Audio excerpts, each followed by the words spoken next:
Hurrah! All turn out and come marching. Johnny comes marching home. Glasses, pencils, notes. We're continuing.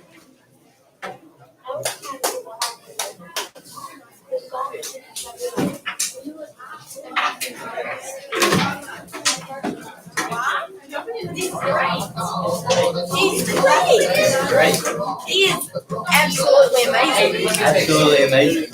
Reading classes continues. Colored pencils continues. And the same notes as yesterday. It continues. Wow, I really don't. These are mine.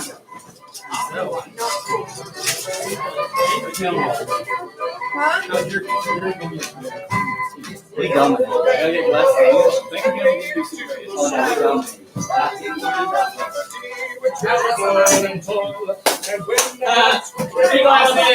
colored pencils. Learn some yesterday. We shall continue. I love six. Oh, 6, 1. Yeah, there you go. Nobody won. Got one snap. Miguel.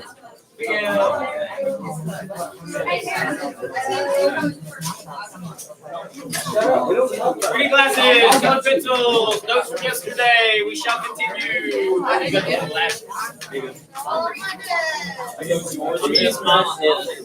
Some of them definitely got decorated. They needed it. Battles and events of the Civil War, Day 2. Everybody did. I need notes for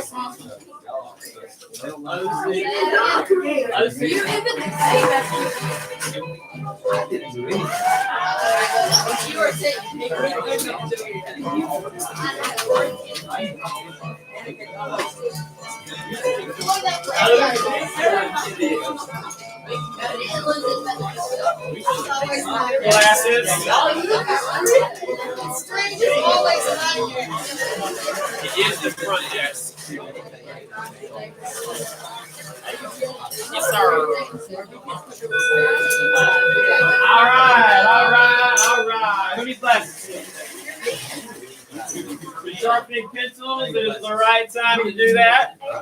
This is Battles and Events of the Civil War, Day 2. And I decided to wear red, white, and blue to just really mess up your vision as well. Colored pencils, situated, ready to go. There's a dozen or so more 3D pictures left to go.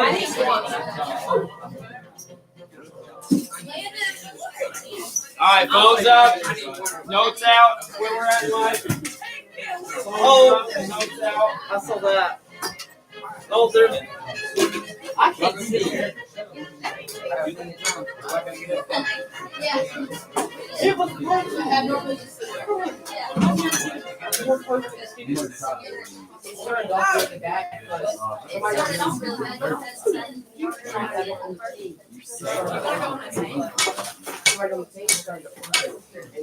All right, let me see notes on your paper, on your desk, please. Pretty good yesterday, conversational pace. But now I know how far we got to get to finish this class out. Finish out the battles and events of the Civil War. So that is the pace that we are on. I'm sorry.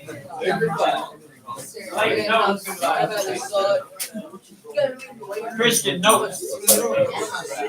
Landon notes. Landon, you've been in here longer than anyone else. I've actually been on 5. All right, somebody tell me where we finished off yesterday. Antietam is right. Maybe a funny word to pronounce. Antietam. Hey. Come to it now. Come on. My turn. Here we are. History class. Let's talk about the past. So that should be a motto. Put that on the t-shirt.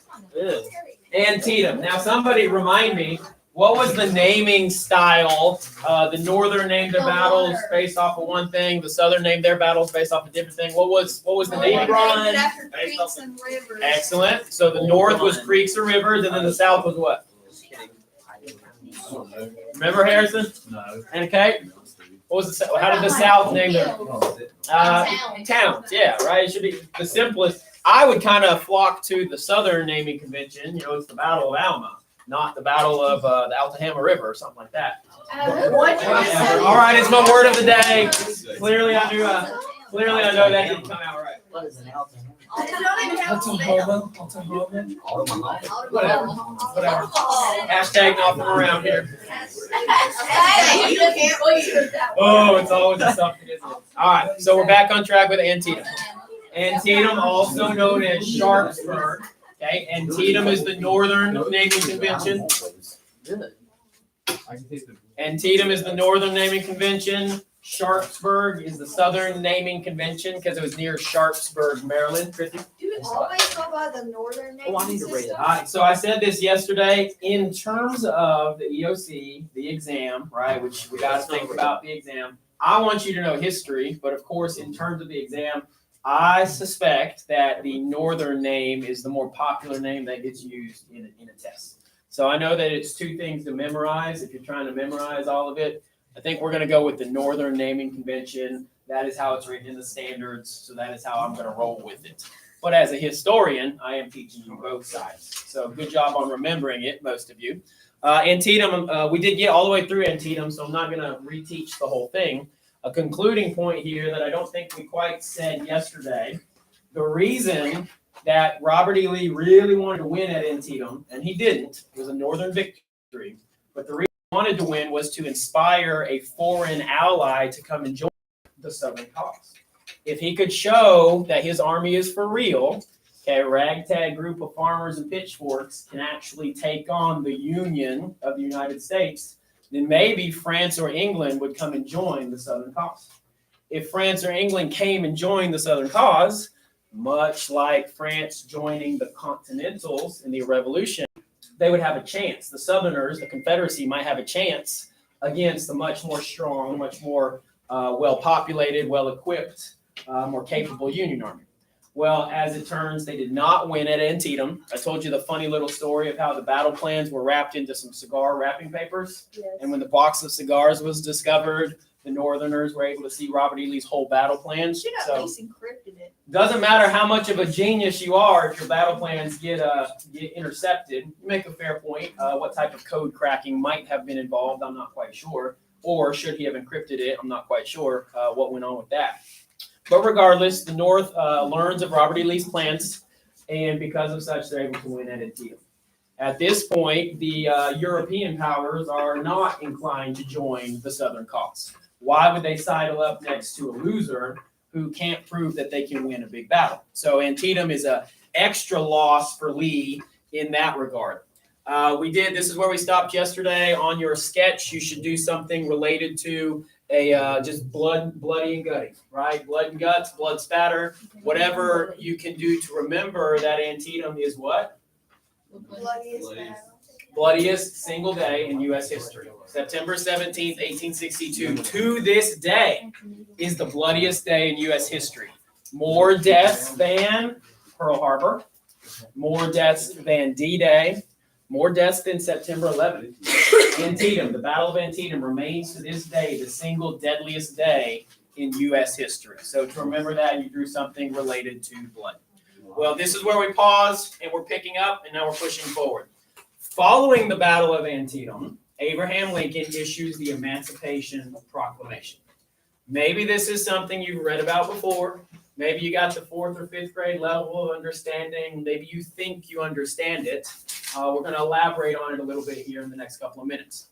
Lincoln had been wanting to issue this proclamation for quite some time. He wanted to make the war specifically about freeing the slaves. Now remember, like I said, initially it wasn't exclusively about slavery. It was about union. In fact, there are slave states that remained in the Union. So it wasn't free states versus slave states. The only issue wasn't slavery. It was more, if you were to ask a Southerner why are they fighting, they would say our lifestyle, states' rights, the Northern tyrants trying to tell me how to live my life. Now, slavery fits into that lifestyle, the plantation and farming lifestyle, but it wasn't exclusively about enslaved African Americans. Lincoln does want to free the slaves, but he knows that he has to do so strategically. Timing matters. There's a big life idea for you. Timing matters. You can have the right idea, but if you say it at the wrong time or you roll out this idea at the wrong occasion, it might fall flat. Coming on the heels of a victory is usually a good time to use your momentum. So this is precisely what Lincoln does. After the victory at Antietam, he issues the Emancipation Proclamation. What the Emancipation Proclamation actually states is this: all slaves in rebelling states are now free. So what states did not have their slaves free? The ones in the Union. The border states, remained in the Union, but has slavery. So those are the border states: Kentucky, Maryland, Delaware, Missouri, and there's a fifth one. Five border states. Try to have them. West Virginia. West Virginia, that's right. West Virginia breaks away from Virginia. Thank you, Christy. Gold star for you. 5 border states. Those slaves, those Africans in those states are still enslaved. So was it about freeing the slaves? Not entirely. Also, let me give you this. Freeing the states in the rebelling states, you think Alabama is just going to up and say, oh, well, Abraham Lincoln, that guy we don't even recognize as our president, said that the slaves are free. I guess we have to free them. Do you think these rebelling states really followed the Emancipation Proclamation? No. They didn't. It was largely sentimental. Issuing the Emancipation Proclamation was largely sentimental. It actually had little real effect unless the Union Army had taken over a certain portion of a rebelling state. Maybe they were able to free the slaves on those plantations. But deep South, deep Alabama, deep Georgia, Florida, Texas, place where the Union Army wasn't, those slaves weren't free. It's not like their owners just set them free. Those states did not even recognize Abraham Lincoln as a leader, certainly not their leader. So largely sentimental, very little real impact. However, the hope was, as word spreads, as the news travels, we've talked a lot about how slow news does travel, but as news travels, maybe these enslaved Africans will be inspired to escape north. Maybe they will hear that once they are out of a rebelling state, they will be free. And maybe that will inspire the Africans to run to the north, to try to run away to the north. The side effect of that would be a decreased labor force in the South. If we can get thousands of slaves to escape to the north, leaving their plantations, leaving the place that they work, then the South will be crippled economically. So these are the big takes on the Emancipation Proclamation. Even though it wasn't like a real freeing of the slaves, it was a sentimental freeing of the slaves at the time. Additionally, it takes off the table the idea that a foreign nation would join the South. Because now it's not about joining your trade partner. If the southern states had said, hey, England, we trade a lot with you, right? We do a lot of cotton, we do a lot of tobacco. Come and join us as a partner, as an ally. We'll fight against the Union. We'll continue to be good trade partners together. If you're going to go and support your trade partner, okay, right? People can understand that. The world community can understand. It's two allies. They're economically linked. Okay, we understand that. But if Britain were to go and support the slave-holding South, well, now it's a moral cause, right? Britain is never going to come to the aid of the slave owners in the South. Economic partners, maybe. Slave owners, nope. So the Emancipation Proclamation gave it a moral cause as well. Now it was about freeing the slaves. Not just states' rights, not just lifestyle, but Abraham Lincoln introduced the idea that this war is being fought for the slaves. Not everybody agreed with that. In fact, Lincoln's own general, McClellan, fellow we talked about yesterday, let me see if I can get back to his picture. McClellan was an ardent, this is McClellan right here. He's the guy who was too timid to pursue Robert E. Lee. He's the guy who didn't finish the fight when maybe the war could have been over right then. McClellan was a pro-union, but he was also pro-slavery. He wears the blue uniform, and a lot of times we think Northerners are all against slavery. That wasn't the case for George McClellan. He was pro-slavery. He was a slave owner. He was a plantation farm worker. He just also agreed with staying together as a union. So he and Lincoln disagreed in that regard as well. Lincoln gets the last laugh. He fires him. I'll give you a little bit of extra here. This is totally outside of your standards or your exam or anything like that. When Lincoln is up for re-election in 1864, you know who runs against him? McClellan. Yeah. This is like a pre-meeting, a pre-presidential debate, if you will. Lincoln ends up wiping the table with McClellan. He gets 55% of the popular vote, 90% of the electoral vote. So he dominates the election. McClellan is not well received by Northern Democrats. That's what he was running as a Democrat. So all that to say, people, of course, stuck with Abraham Lincoln in the middle of the war when he was up for re-election. I just find it very ironic that the man he fires as general becomes his opponent in that particular election. And also to say that not everybody was anti-slavery. McClellan was pro-slavery. He was just also pro-union. So a lot of things coming out of Antietam, notably the Emancipation Proclamation gives a moral cause to the war. I was going to show you this map now. These are the border states. I need my little cheat sheet here, Christy. These are the border states where there was still slavery legal because they remained with the Union. The Emancipation Proclamation applied to these states right here, but the Union Army wasn't exactly in Mobile, Alabama. Union Army was not yet in Atlanta, Georgia. So slavery just continued on like normal in the southern states. But if slaves heard of it, escaped to the north, it hurt them economically. So I've said that several different times, several different ways. Here's a couple of the 3D pictures. So we're gonna talk about I'm gonna talk about African soldiers here for a second as well. Picture, of course, you see these are slaves in a cotton field. Isn't it interesting that, reasonably speaking, the whole war was over this right here? 650,000 deaths later. Isn't it interesting that it was about this right here? I picked this out of a family farm field this November, and I told Casey I was gonna, take it to my class, be able to show it whenever we talk about cotton. She goes, "These kids know what cotton looks like. They grew up in Georgia." I was like, well, in case you didn't, this is what cotton looks like. This is, reasonably speaking, this is what the war was about. 3D picture there, Africans in the fields, working in the cotton fields. Again, a labor force for the South.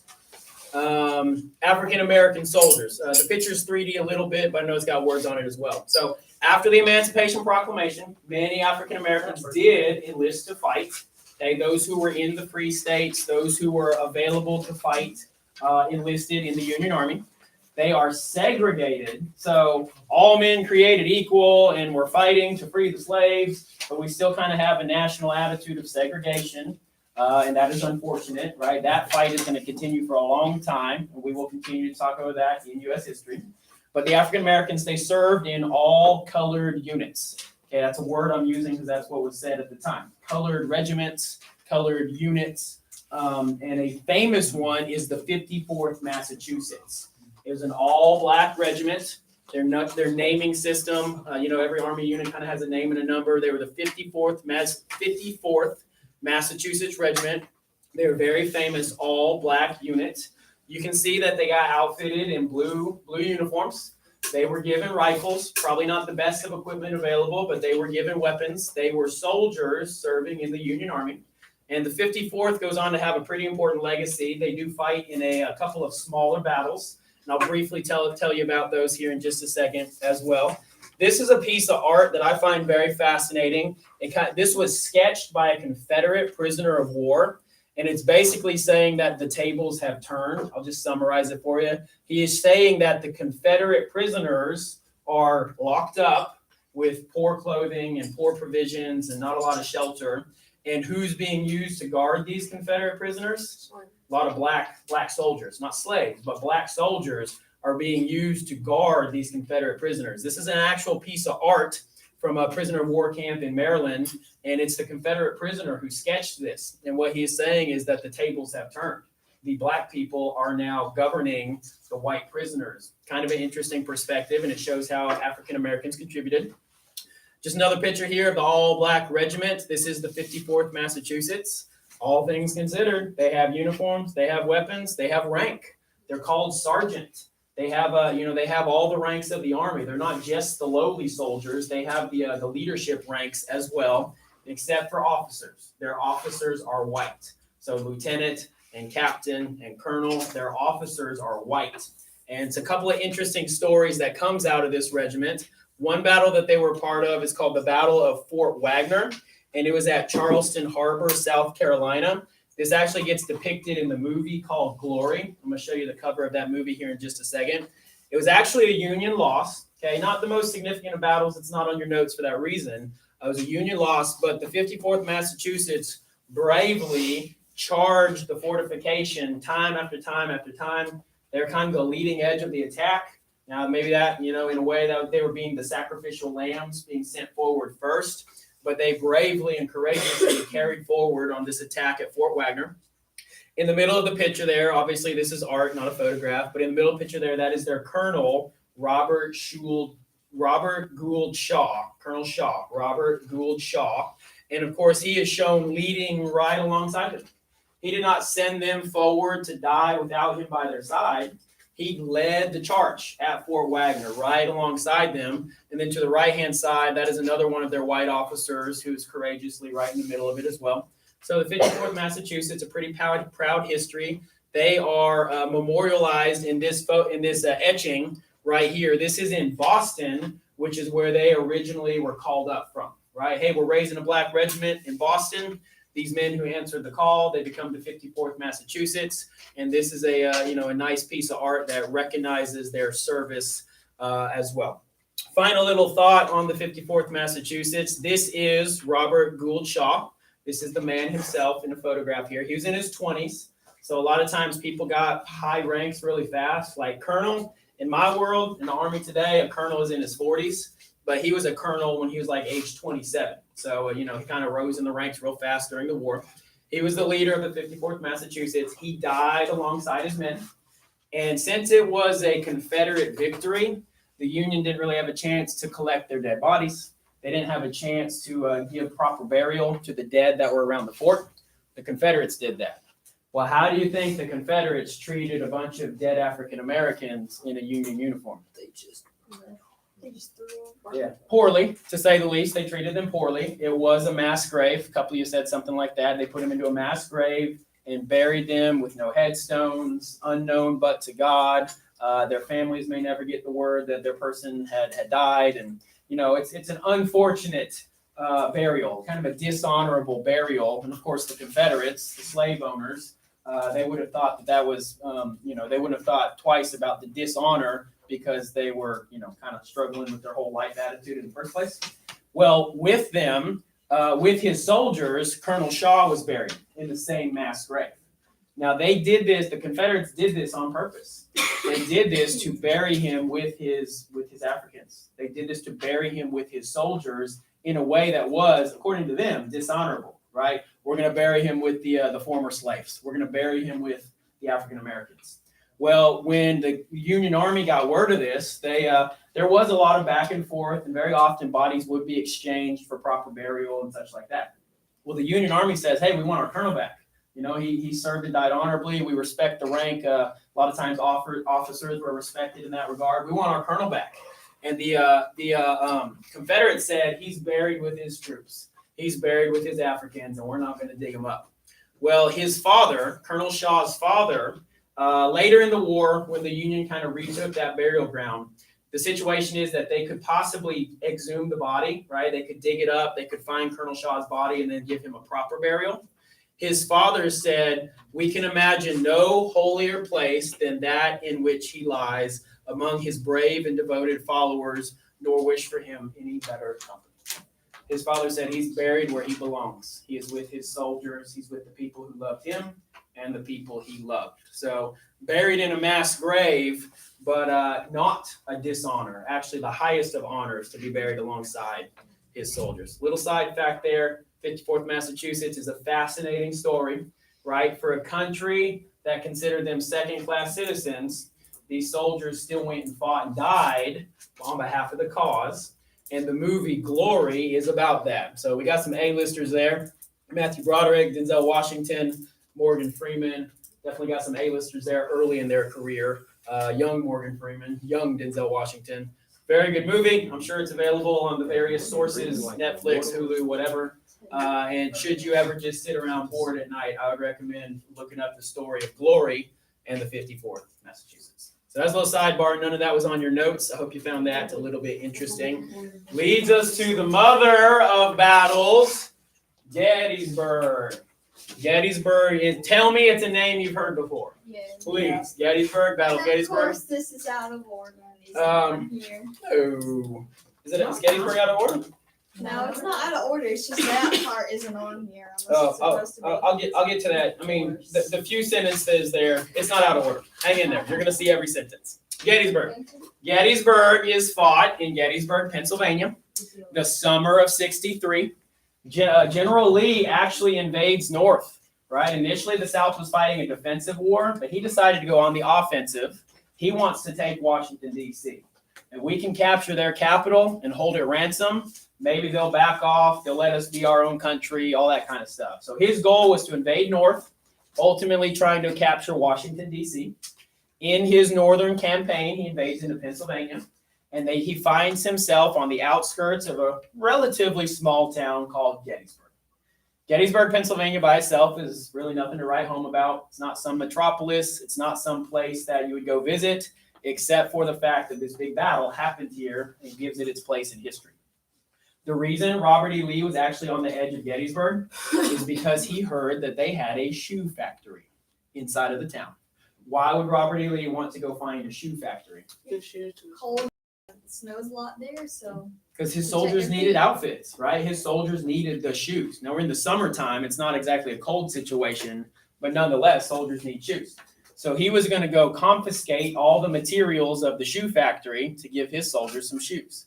That is the whole reason he was on the outskirts of Gettysburg, Pennsylvania.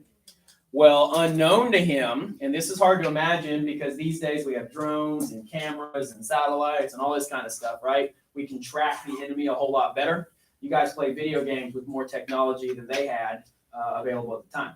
So unknown to him, the Northern Army was also in and around Gettysburg, Pennsylvania.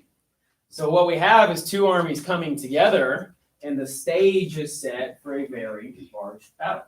In total, there were over 170,000 soldiers who participated at Gettysburg. Gettysburg is not the single bloodiest day. Okay, none of the 3 days eclipses the deaths that happened at Antietam, but it is the single bloodiest whole battle, right? A 3-day battle. It's the single bloodiest battle overall from the Civil War. Leading into Gettysburg, a lot of times it's called the high watermark of the Confederacy. It means they're at their peak of performance, right? This is as good as it gets. They were on the rise. You know, they still had a smaller army. They were still struggling with equipment, but it was the best possible situation that they had overall. So the high watermark of the Confederacy. Like I said, over 170,000 participants. In the end, over the 3-day battle, Lee loses about a third of his army. And for an army that didn't have many soldiers to lose in the first place, losing a third of his army was pretty significant. There are many famous and iconic parts of Gettysburg. There's the famous Pickett's Charge. There's a Little Big Horn, Little Big Top, and Little Round Top, Big Round Top. There's some famous portions of the battlefield. Devil's Den, I'm just saying a couple of them. If you were to go visit Gettysburg, you know, these are the places you would go visit to try to feel what happened on that day. There are many famous portions of the battle. Not a military class here today, so I'm not going to go over the military side of all the moving pieces. But suffice it to say, at the end of the 3rd day, the North emerged victorious. And really at this point, it was just a matter of, it felt, even though the war would go on for about another year and a half, but from this point to the end of the war, it really felt like the Northern victory was inevitable. So because of that, we would probably call this the turning point battle. And that is what you're going to draw on your circle is an arrow. Just like, let's make this a review moment. What was the turning point battle of the Revolution? Yep, Saratoga. And you drew an arrow on your circle for that one. You're going to draw an arrow on the Battle of Gettysburg because it is the turning point battle. It turns the tide of the war in favor of the Union. There is still more war to be fought. It is not over yet. More people will die. More battles will be waged. But this is the turning point of the war, the beginning of the end for the Confederacy, and almost the inevitable victory of the Union on the horizon. So what I want you to draw is an arrow for turning point. I'll give you a minute to do that now. Take a break on my voice. Turning point, Gettysburg.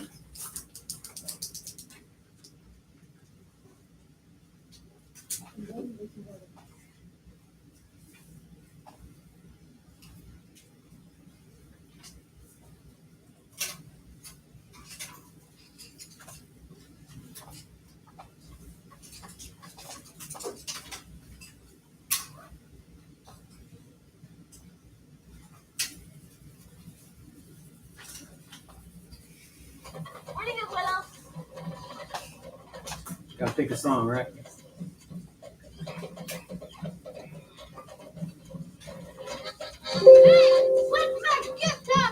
My cousin's ceremony is tonight. We're gonna find out. What's your gift?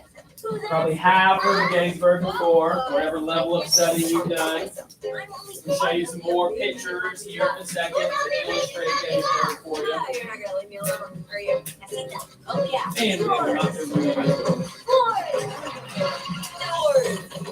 Let's go. This is our home. We've got every generation. So full of music, the rhythm of the golden sun. This is my family, a perfect constellation. So let's start and everybody gets to shine. Whoa, let's sing it out while I run this show. Whoa, just let us hear so many years ago. Whoa, and every year our family blessing is strong. It's just a lot you simply never. All right, in the interest of time, I am going to move on. We'll get through one more battle before we take our bathroom break. Thank you for your patience. Hey, take a look at this picture here. And this is a little sidebar from yesterday. We talked about the flags. Can you see how, from a distance and in the chaos of battle, these two flags probably look pretty similar? Yes. Right? You know, you got to take your most stressed out moment in life, right? The peak of the game, the match set point, whatever. Right? Take your most stressed out you've ever been, and then now add fog and smoke and booms and bullets and dust and sweat in your eyes, and try to distinguish between these two flags.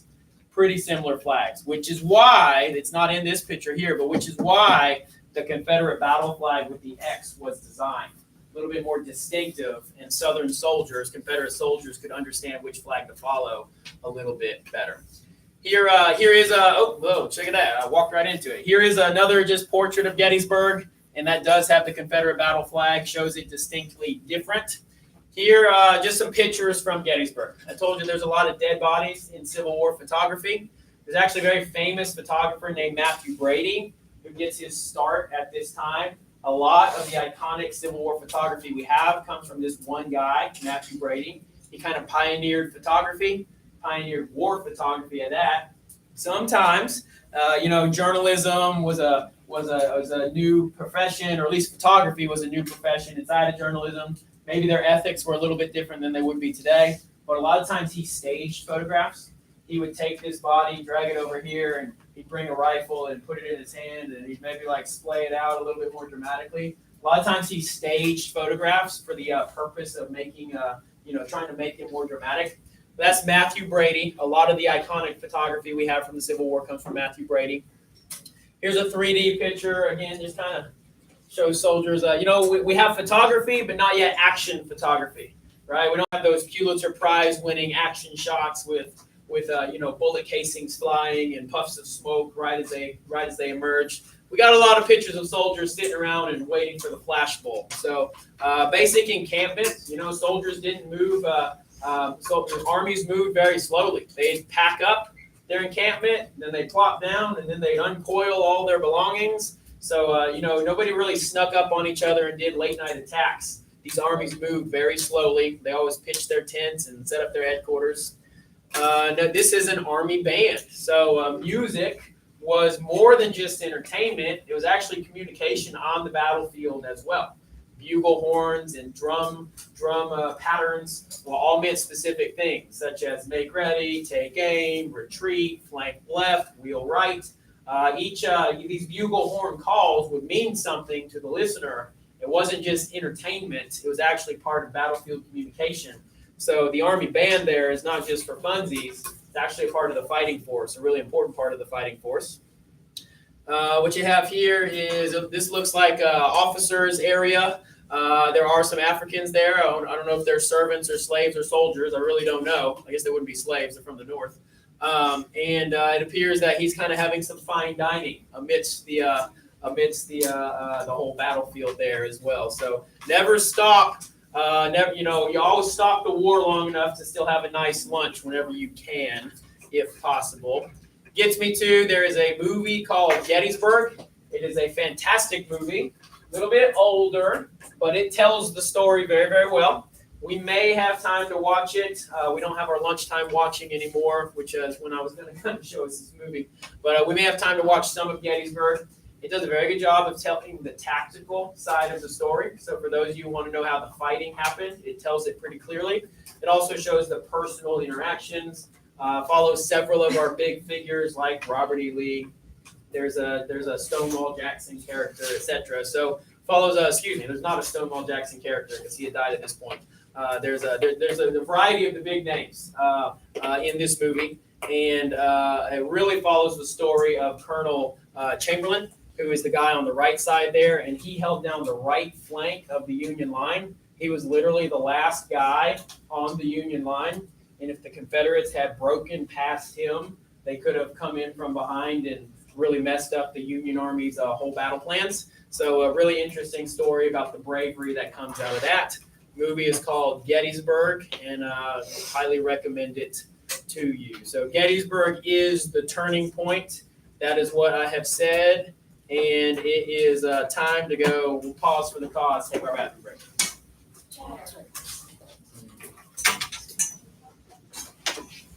Come on, let's get our wiggles out. Got some more to go.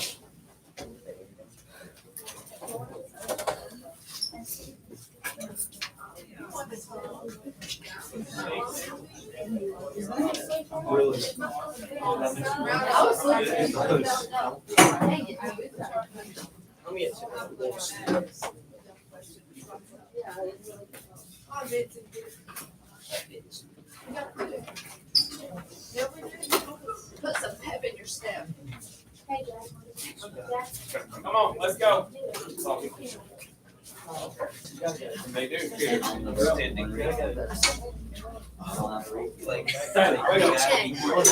Columbia, American Eagle, Germans, and missiles.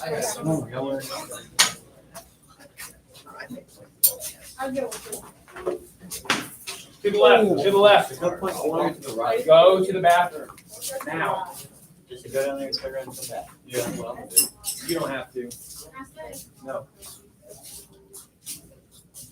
I've not been down there and back. I'm going home. Teacher Swanson, Yes, please send 3 for checkout, please. on his way. Well, I'll call Mama before you got here. Garrett, when do you get to play again? 2 weeks. 2 weeks?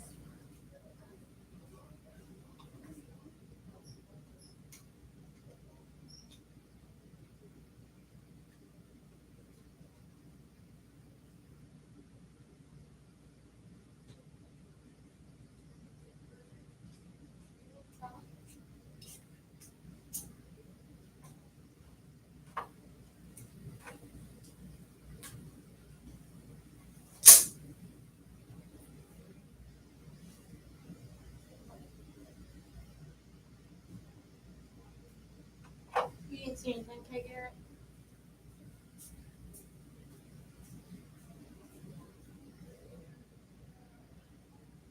What?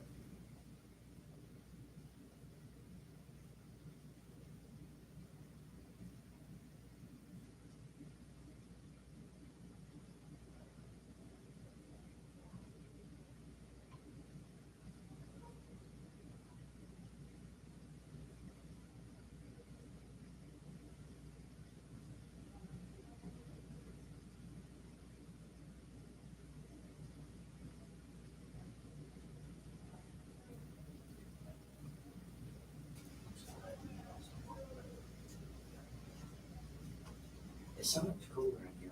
Nobody.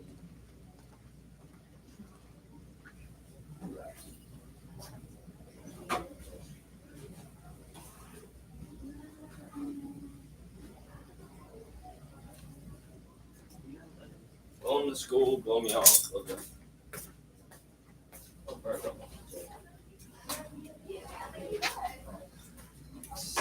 Yeah, right here.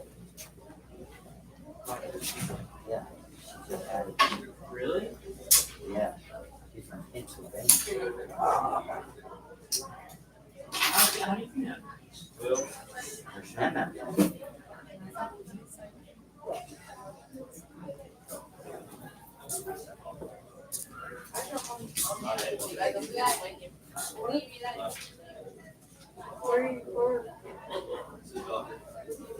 To his house to go to sleep.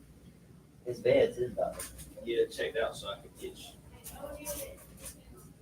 Where are you driving the doctor?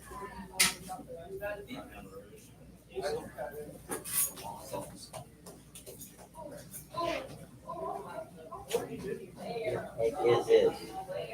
God, this class is fucking boring. No, this random person never got bit much on the ham. Sorry, I had to go quick. You go. Good, they said. Okay. That's him. She's from Iowa. Iowa. I'm telling you. You call me over. Who said that? Going here real bad. What? Real bad. Thanks, your big man. You ain't got one? Real bad. No, not what. I ain't seen you. That's why they're going so long. Ain't had one since last I've been time. asleep for this long, and we only Yeah, did they this much. can have Yeah, one this is tomorrow. for you. They were this for you. Yeah. I know. They were there for you. I don't even care. Hey, bro.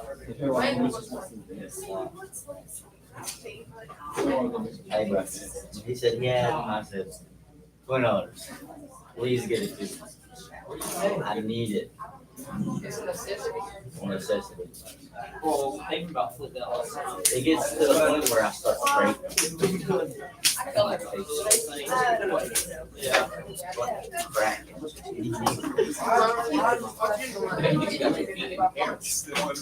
it's actually charging.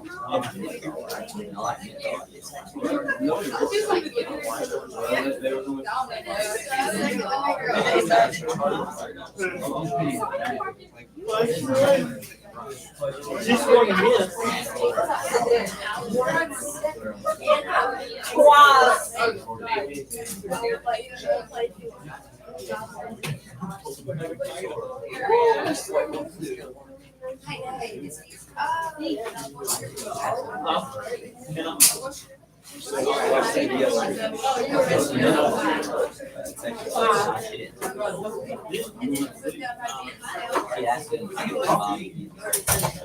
It was bad. All right, I dropped the temperature in here a little bit. It's getting a little musty.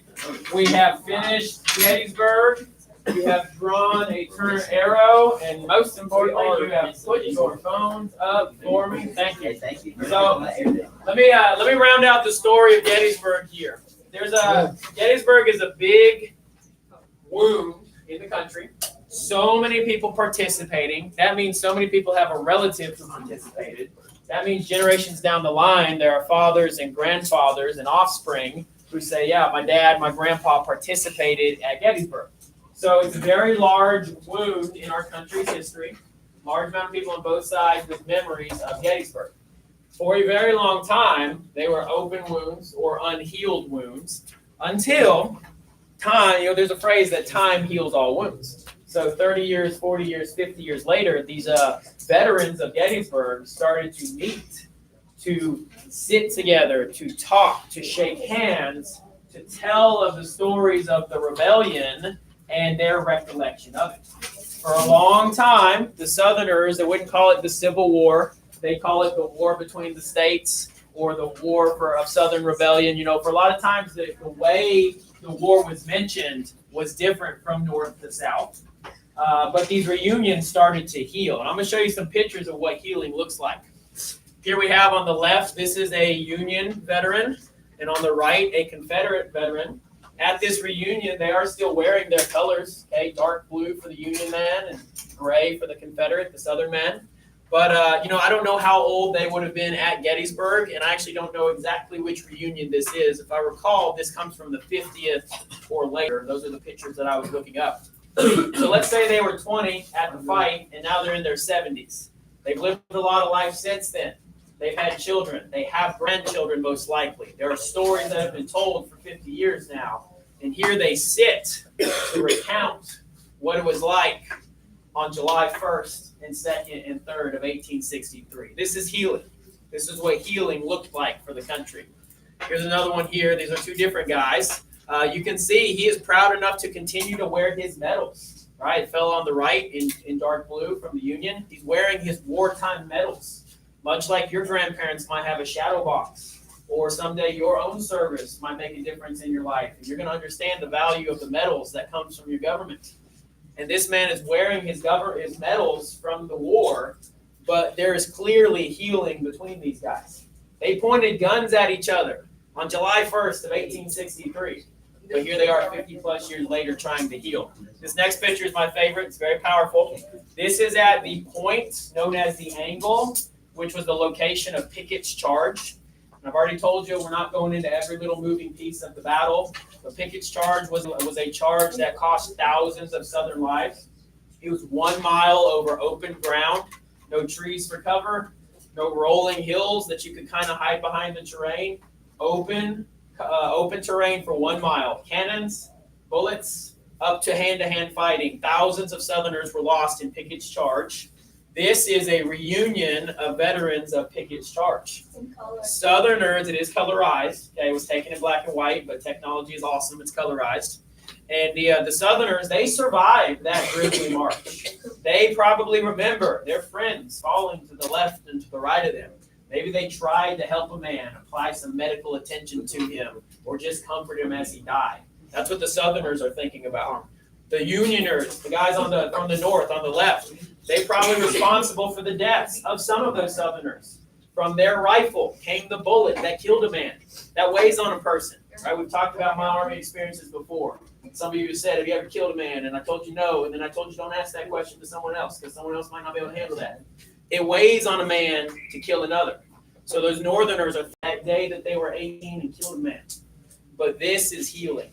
This is a moment of healing. And the fact that these type of reunions happened into the 1910s and 20s, and then as the generation faded away, the 30s, until there were none more left, this is healing. We're going to talk about national healing. That's actually called Reconstruction. But this is I'm giving you a poignant moment here that shows what healing looks like. Yes, Ms. Williams in the back. Could I interject? Please. May I guess would be the better word. Two things. I'm a nerd on this stuff. I love it about as much as Swanson probably. I just sent a picture to your phone. Okay. I believe I'm right on this.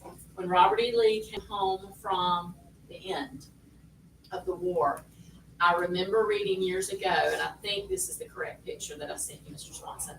He only put on his uniform. I think he only lived about 5 years after the war. It was a brief time. Okay. He only put on his uniform once. After that, a reporter showed up at his home and said, would you please put on your uniform because we lack a true picture of you. He was hesitant to put it on because of exactly what he was just speaking about. It was a war that tore apart his country. And he was a lover of country, not just the South. He was a lover of the United States, and it ripped him for our country to come apart. So it's a very poignant pose, and I believe that's the one where I know he was in front of his home on his front porch. He did agree, and that was the one and only time after the ending of the war, the signing of the ending of the war. But it was a solemn moment. The reporter shared, that's what I was reading, was what the reporter shared about how hesitant Lee was to be lauded for what he had accomplished in that point because it was a low point of the war. The second thing I'll leave you with, and you'll have to fact check me. I may get names crossed. So have we learned about Sherman and the Battle of Atlanta? Not full on, But we're Georgians and we understand that. So we understand that. So I think it might be John Bell Hood but I'm reaching way back in my memory. It's been a minute since I taught this. But regardless, either Sherman, they were opposing people for the Battle of Atlanta. A couple years later, one of them died, asked for Sherman to be Sherman was asked to be a pallbearer in the funeral. What does that mean? Carries the casket. It was a cold and raining day. Caught pneumonia, got pneumonia as a result of serving as a pallbearer. I just thought this was quite interesting and ended up dying, but yet they fought. So you've heard that. She's exactly right. It is Hood. Okay. It's about 30 days later. The old brain's not too far. Yeah. So I can pull some of that out, but yeah, I And love Miss it. Williams, I've told them, and I've only been accused of this in the past, of talking about West Point too much, that many of these were classmates or at least had a shared common experience at the academy, and then they went with their state, so now they find themselves on opposite sides. Absolutely. Even brothers fought brothers on this battle. Sons fought their fathers because they disagreed. I mean, do any of you disagree sometimes with what your own parents think? Probably. And so they picked their battles and they ended up on opposing ends. So, yeah. This is the story of your country. Is this going to show up on a test? Well, hey, Landon, is it on the test? Everything. Everything's on the test. Everything's a possibility. That is exactly right. And I will say to you, you mentioned Sons of Confederate Veterans. You mentioned that group that's active still. At the church that I attend, there's a gentleman who is he is just a very avid member of the Sons of Confederate Veterans. There's no more. I caught my lunch duty. I can't miss that. Anyway, I can't play the Battle Hymn of the Republic on, I think it's that one. One of those patriotic songs that I would love to be able to sing. I could. There's no reason I can't, except he would get up and walk out of church if we did that on Sundays because he's so adamant, because it was the Union's favorite song, their battle hymn, and he does not want it played because he is a staunch To this day. to this day. What Like about we're Dixie? coming up What about on Dixie? You I probably can- stand oh for Dixie. stand and salute with heartfelt yes for Dixie. Y'all have a great day. He must be from Jeff Davis County. What's up, the dude off to the side? Take a big break. Yeah, he's taking a moment, I guess. I don't know. Obviously, the photograph is staged a little bit, but there are other people who are participating in this reunion. I don't know, maybe it's another interview section. I thought we were hot just a minute ago. I can't feel Oh, myself. I'll chill with Okay. Rounding out Gettysburg, it was a strong Union victory. It is the turning point of the war, right? Obviously, it's a Union victory. About 10,000 total dead. Like I said, not the single bloodiest day on any of the 3 days, but in total, there's about 10,000 combined dead Union and Confederates and 30,000 wounded. So about 40,000 affected in some way, dead or wounded, out of 170,000 participants. Obviously, a major piece of our country's history. Moving right along, too, from the Gettysburg Battle comes the namesake, the same name, the Gettysburg Address. So the Gettysburg Address is a speech delivered by Lincoln. It's a very famous speech. It does not happen at the moment of the battle. It happens several months later in November of 1863. It actually happens on my daughter's birthday, November 19th, so I will always remember the exact date because it's the same as Mason's birthday. What he's actually doing is dedicating a national cemetery, a battlefield cemetery. So just like we talked about, bodies didn't always have the chance to make it home, families didn't always have the chance to claim their dead. But even months after the war, or the battle, months and months after July, September, June, July, August, September, October, November, 5 months later, they're dedicating this battlefield, and Lincoln is the one who gives the key speech here. Now, here's something real interesting about what happened before the Gettysburg Address. There was another speaker who spoke on that day. Here is a photograph of the moment that he's delivering the speech. I think this photograph is amazing. You can see why there's not a lot of action photography, because any amount of movement while the frame was open would turn into something blurry. So very, very difficult to get a real action shot. And I think it's amazing that this particular picture exists. And of course, you see the circle on Lincoln so you can identify him. Well, before Lincoln spoke, another man spoke. And he spoke for about 2 hours. And when someone speaks for 2 hours, how much of that speech do you remember? Why do you guys say that so emphatically? Because I talk for an hour a day? Yes. When someone speaks for a long time, it's really hard to remember what they say, especially before recording and audio and video cameras, etc. Guy who spoke before Lincoln, nobody remembers him. Nobody remembers what he said. Lincoln gets up and he speaks for about 3 minutes. I think it's a total of like 300 words, super short speech, and it is one of the most famous speeches in American history. Gettysburg Address starts 7 years ago. Our fathers brought forth on this continent a new nation, conceived in liberty, dedicated to the proposition that all men are created equal. One of our founding ideals that we haven't really lived up to this point. All men are created equal, but have all men been treated equally? No. Lincoln gives this very famous speech, very moving speech, and the theme of it is unity. The theme of it is that we are not a country of many states, but one nation of many people. So using the phrase that we are one nation, instead of saying we are a collection of states, that was pretty earth-shattering for the time period to believe that we are one nation. He says we shall have a new birth of freedom, that the government of the people, by the people, and for the people shall not perish from this earth. Super famous phrasing that comes from the Gettysburg Address. You probably heard that before. Well, now you know it comes from the Gettysburg Address. Of course, in Washington, D.C. to this day, there is the Lincoln Memorial. And behind Lincoln is the entirety of his speech etched into marble. So should the world ever forget what Lincoln said at Gettysburg? No, because it's etched into marble. It would take a real catastrophe, a tearing down of the entire Lincoln Memorial to make that go away. And then even still, the memory of the language should be in our heads. This is us. Lincoln is saying, this is us. We are one nation dedicated to the idea that all people are created equal, and this government shall not perish from the face of the earth. One of the greatest speeches in American history. So the Battle of Gettysburg leads to the Gettysburg Address, and the theme of that is unity. Moving on now to the Battle of Vicksburg. And I'm going to tell you, I bet you haven't heard much about the Battle of Vicksburg because it doesn't get taught very well and very often. It actually is it's a specific addition to Georgia standards. So I'm going to specifically teach it because you need to know it. Battle of Vicksburg is really a siege of Vicksburg. We talked a lot about what is a siege. It's when you surround an area and try to choke it out, try to starve them out, try to make the people inside the town use all their food, water, provisions. If it's an army, you try to make them use all their ammunition, try to last longer than they do. The siege of Vicksburg lasted from May until July of 1863. It happens in Vicksburg, Mississippi. And what's notable about Vicksburg, Mississippi is that, one, it's on a high ground.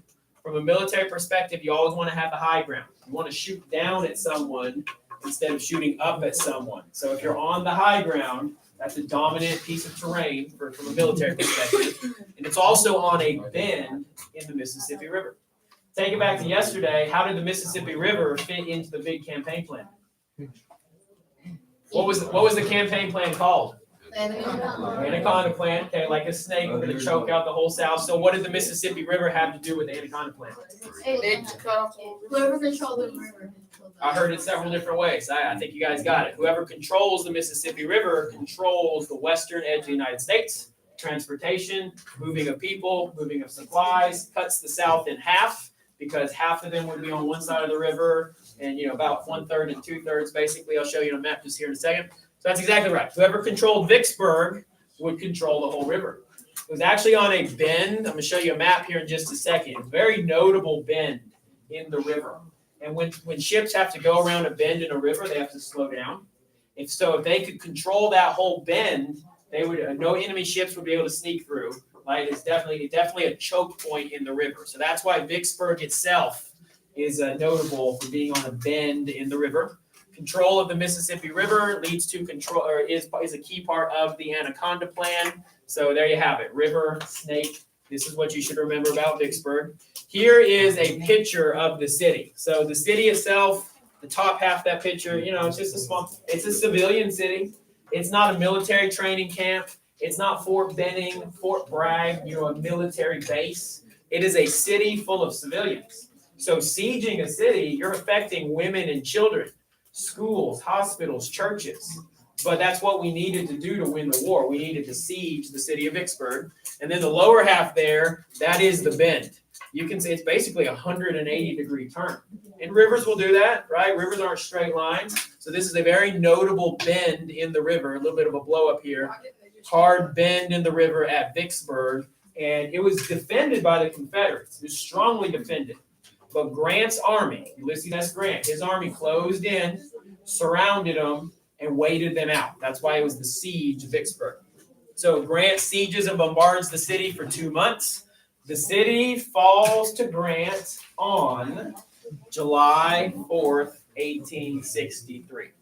So first of all, you might think July 4th is Independence Day, Yes. right? But now place it into the other context as well. When did Gettysburg finish up? Gettysburg was July 1st, 2nd, and 3rd Union victory. July 4th Union victory. So we got 2 mega battles. Now Gettysburg, we'll call it the turning point, but it's actually basically like a series of turning points. These 2 battles together, Gettysburg up north, Vicksburg at the Mississippi River, it was 2 turning points, bam, bam, July 3rd, July 4th. Well, when we controlled the city, when the city fell to the Union, it cut the Confederacy in half. And that means that Texas, Arkansas, and Louisiana are on this side of the Confederacy. And then the Deep South is on the east side. So the cut is right here. I'm trying to show you. There it is, right there. That's the cut of, I'll get your second question in a second. That's the cut of the river right there. So Texas, Arkansas, and Louisiana is on the west side of the Confederacy. The Deep South is on the east side of the Confederacy. And now you have this rebel nation cut right in half. Who had a question? Where we at? Why don't they just go around the ocean? With what navy? Something just on a ship. Upstart country here had a very poor navy and, vessels as a whole. You make a great point. You're like, why don't they use the ocean? Well, what was the other part from you were here to say? Other part of the Anaconda Plan was to control southern ports.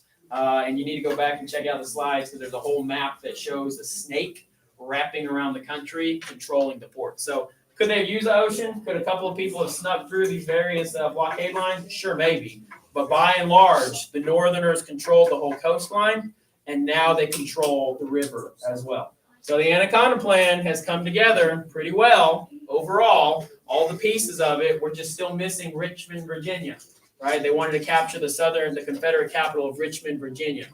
Here's another map. This map shows all 384 battlefields from the Civil War, right? Every little dot is a battlefield. So maybe this also helps your brain see where the fighting happened, right? Random battle in Idaho, a couple of random battles in North Dakota, Texas, very few in Oklahoma.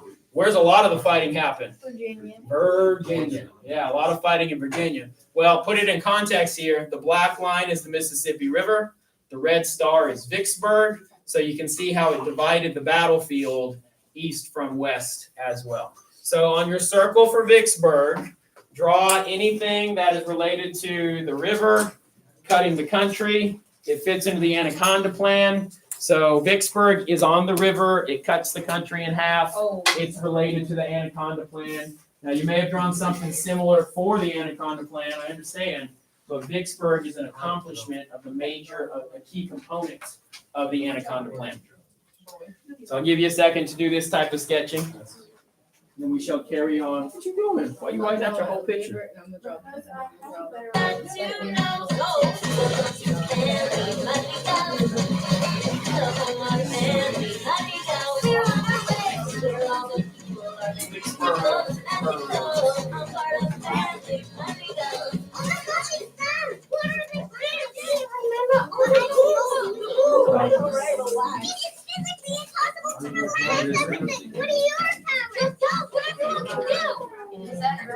We're about to bring it home. We're going to talk some Georgia history here.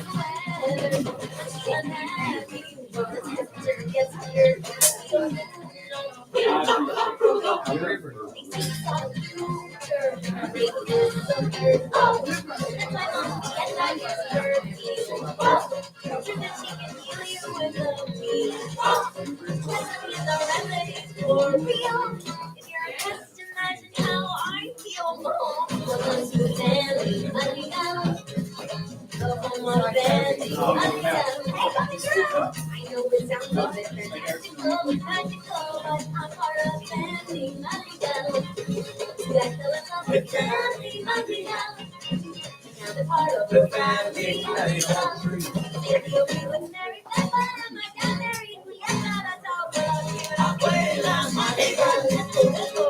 We swept all the way, but I've heard the miracle that's found us. That love keeps growing, and the world keeps turning. But We all have good ideas. We all acquire good ideas. All right, the end of the song. I'm moving on. Who's the sister? Who's the cousin? There's so many people. How do you keep them all straight? Okay. So many kids, and let's turn the sound up. You know why? I think it's not for red kids round up. Red kids round up. Cousin of the can your pin drop? I'm gonna say the kids until you get the gift today. My own sister, she's a bella risa. What's wrong with grateful? Protected every day. So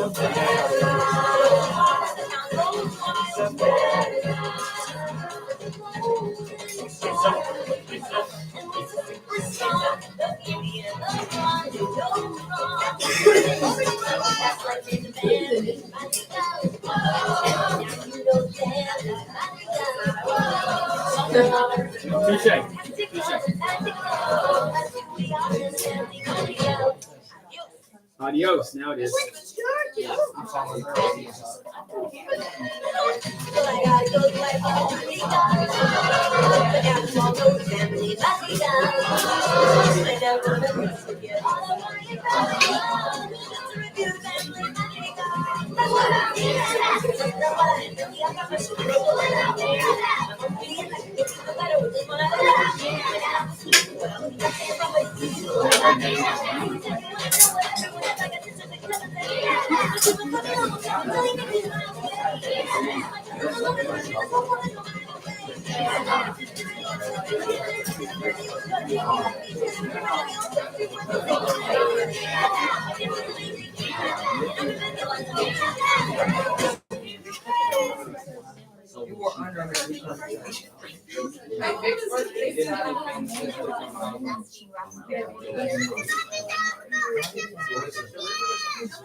So it's like this, it's all there. Apparently you look at this lot. Under 50th anniversary. Brooklyn, it's really about different. So we got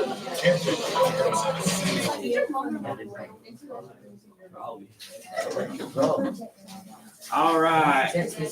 Right on track. Now I'm going to recognize that you may have heard pretty well of this next little portion. Okay, parent. Because we're going to talk about Atlanta, and if I'm saying things you're familiar with, then talk along with me, and I'll let you know. It'll help you understand that you got it. So here we have two major turning points: Gettysburg and Vicksburg within 48 hours. July 3rd, July 4th, bam. Again, there's a lot of war still to go. The war is not yet over. People will still die, but a Union victory seems inevitable at this point.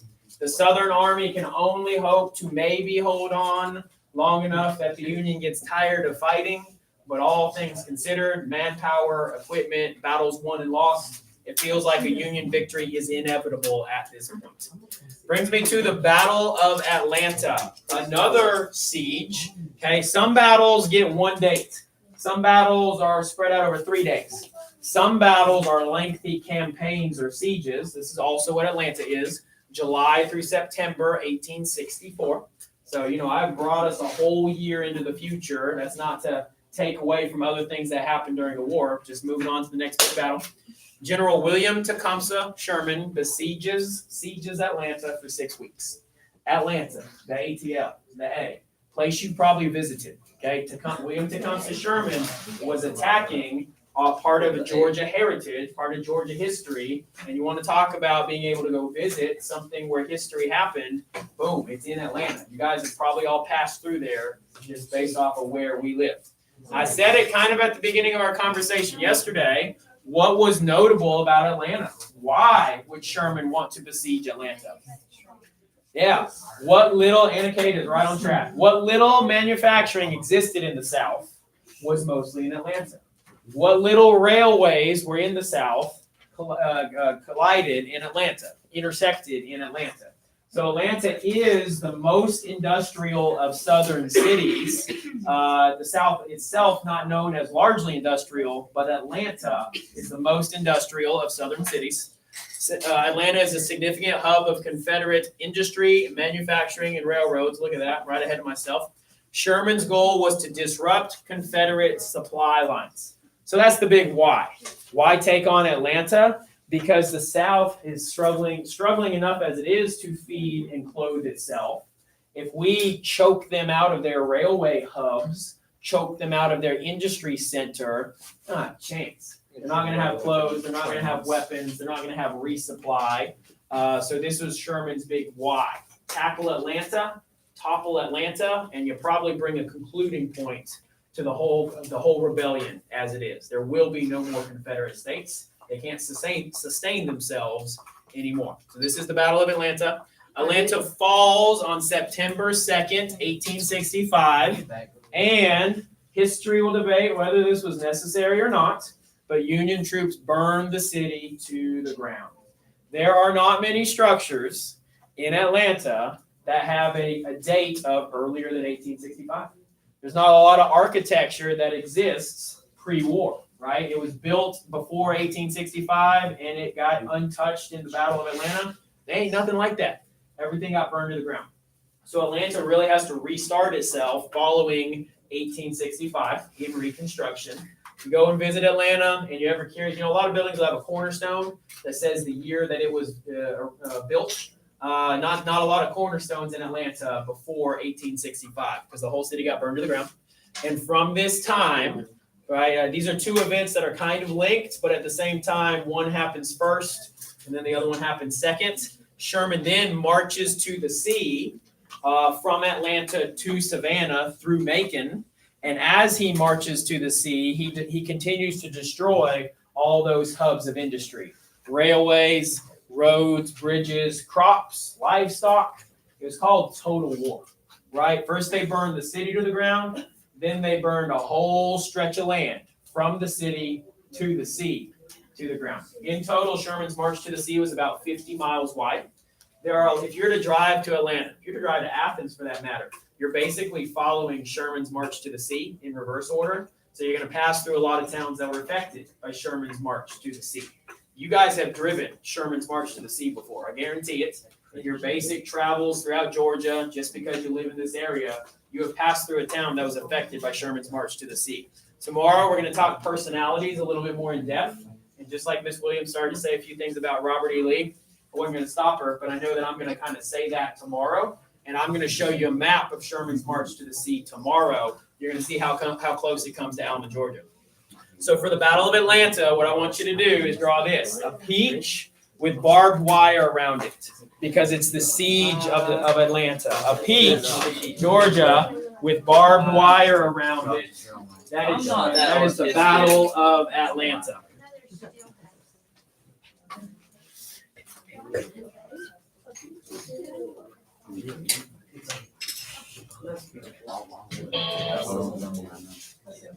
Why would I do you wrong? I'm totally fine. That's fine. Luis is fine. I'm totally got this. Your eyes. I'll be strong.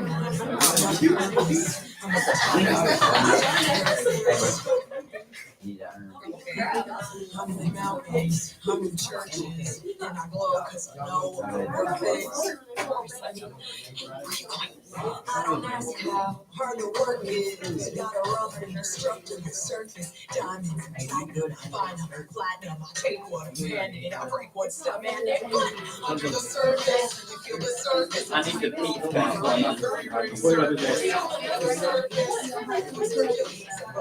I think I've been one Haley before.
Beach with the barbed wire. Siege of Atlanta. Roads, rail, and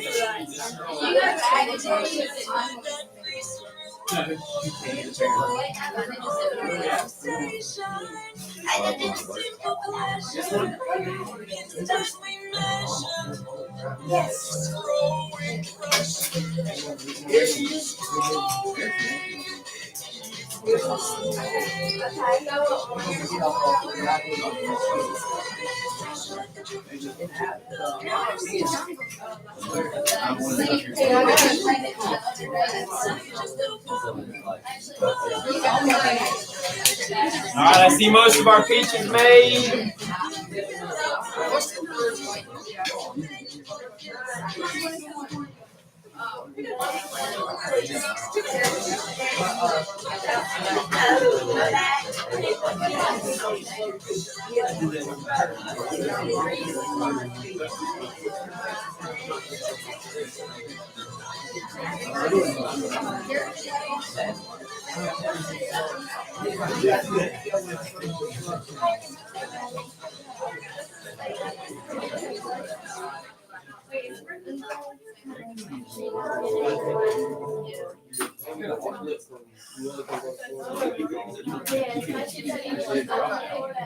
All right, interest of time of moving on. We're getting to the finish line here. So this leads to Sherman's March to the Sea. This is a 3D picture, okay? November through December of 1864. General Sherman leads Union troops through Georgia. I actually did pull up the map, so I'll show you the map here in just a second, show you how Alma fits into that. And very similar to his goals in Atlanta to disrupt infrastructure, he destroys infrastructure from Atlanta to Savannah. He actually arrives in Savannah right before Christmas, and he sends a letter to President Lincoln saying, I have a Christmas present for you. It's Savannah, Georgia. He gives Savannah, Georgia to Abraham Lincoln for Christmas of 1864. Funny little story about Savannah, right? This whole swath of death and destruction, this whole, whole 50-mile wide swath of death and destruction from Atlanta to Savannah, when no town was spared. It's called total war. Okay, no amount of pleading or begging or please don't burn my farm, right? None of that mattered. It's called total war. If you were a part of the South and if your farm was feeding Southerners, if your railway was moving supplies in support of the Confederacy, it was gone. It was getting burned. It was getting destroyed until Sherman's army arrived at the outskirts of Savannah. This is his last town before the ocean. And if you know Savannah, it's right on the coast. And the leaders of Savannah met Sherman on the outskirts of the city. And they said, General Sherman, sir, we know what you're up to. We've heard that you're coming. Please spare our city. And as a measure of good faith and goodwill and healing, right? Now he's destroyed this whole stretch of land. Now there's time to start healing. He does not destroy Savannah. So like I said, if you were going to Atlanta, you won't find any buildings that are older than 1865. If you go to Savannah, you will find older buildings because that town did not get burned to the ground by Sherman. Here's the map I pulled up. This is Georgia, obviously Atlanta to the north and west, and then his direction of travel was generally southeast from Atlanta to Savannah. You can see that in the length of it was 285 miles.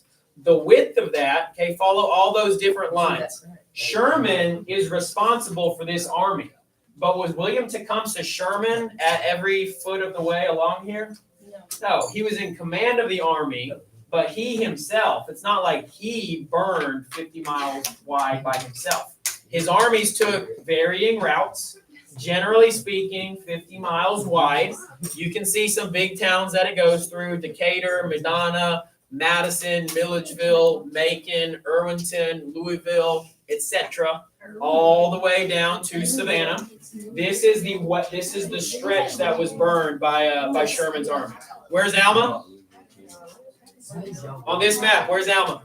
The gold star. Thank you, some of you, for noticing that. Right below Alma, where the railroads cross, is Waycross, because it's where the ways cross. I didn't know that. Because the ways cross.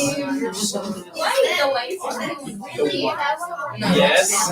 Like, hey, go to that town where the ways cross. Oh, let's call it Waycross. For real. Aha, right. You have a little aha point there.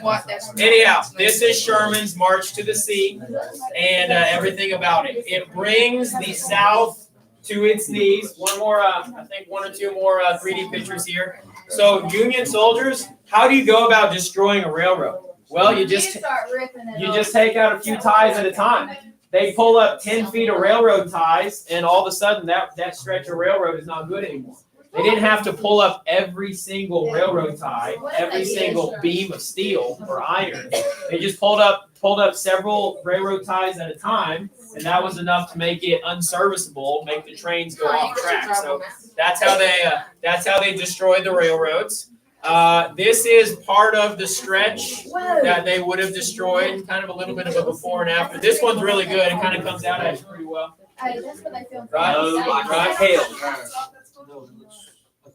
Y'all are leaning into this one. That jumped at me. No, my favorite one's coming up. My favorite one's coming up. My favorite 3D picture's coming up. You'll know why.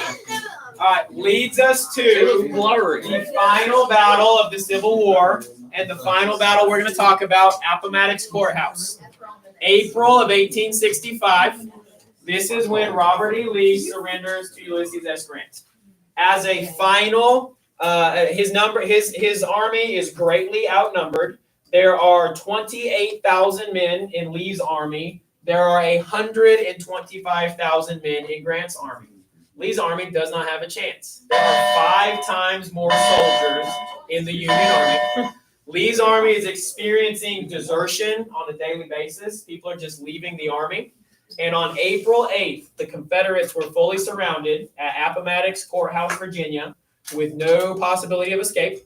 So on the morning of April 9th, 1865, General Lee sends a message to General Grant announcing his willingness to surrender. He says, hey, guy, it's time. All right, we are much to my dismay, and as much as it hurts my heart as a Southerner, we are willing to surrender. The two generals, they meet on April 9th in the parlor, the foyer of a particular farmhouse, and they meet specifically at 1 o'clock in the afternoon. Isn't that interesting? They laid the date down. So at this moment, now this is a portrait, there's not any photography, but at this moment, Robert E. Lee surrenders his 28,000 man army to General Grant, effectively ending the American Civil War. Now, there are still other armies in the field.